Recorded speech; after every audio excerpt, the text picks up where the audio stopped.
বাংলাদেশের কক্সবাজার সীমান্তের উপরে যেকোনো সময় জন্ম নিতে পারে আরও একটি স্বাধীন রাষ্ট্র। প্রায় ১.৫ দশক আগে তৈরি হওয়া মিয়ানমারের বিদ্রোহী গোষ্ঠী আরাকান আর্মির নেতৃত্বে এই সম্ভাবনা তৈরি হয়েছে। চলতি মাসেই সরকারি বাহিনীকে পরাজিত করে রাখাইনে ৮০% বেশি অঞ্চলের দখল নিয়েছে রাজ্যটির সশস্ত্র বিদ্রোহী বাহিনী আরাকান আর্মি। এতে মিয়ানমারের রাখাইন রাজ্যকে ঘিরে আন্তর্জাতিক সম্প্রদায়ের নজর এখন দক্ষিণ এশিয়ায়।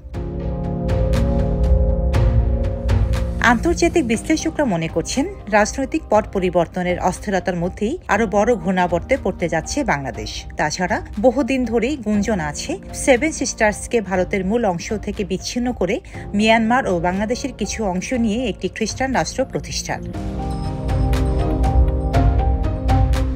জানা গেছে, রাখাইনকে স্বাধীন রাষ্ট্র ঘোষণার সম্ভাবনাকে মাথায় রেখে আরাকান আর্মির সঙ্গে যোগাযোগ রাখতে শুরু করেছে ভারত, চীন ও আমেরিকার মতো দেশগুলো। এতে প্রশ্ন উঠছে, ভূ রাজনৈতিক পরিস্থিতিতে বাংলাদেশ কি নতুন সংকটে পড়তে যাচ্ছে? আর এই নতুন সমীকরণ বাংলাদেশের জন্য কতটা স্বস্তিকর হবে তা নিয়ে চলছে চুলচেরা বিশ্লেষণ। রাখাইন হচ্ছে মিয়ানমারের সবচেয়ে দরিদ্র অঞ্চলগুলোর মধ্যে একটি।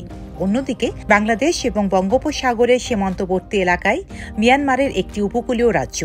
যদিও এখানে রয়েছে প্রাকৃতিক গ্যাসের রিজার্ভ এবং কিয়াউক পিউতে প্রস্তাবিত অর্থনৈতিক অঞ্চল। এখান থেকে চীনের তেল ও গ্যাস বহনকারী পাইপলাইন রয়েছে। ডেস্ক রিপোর্ট, সাম্প্রতিক দেশকাল।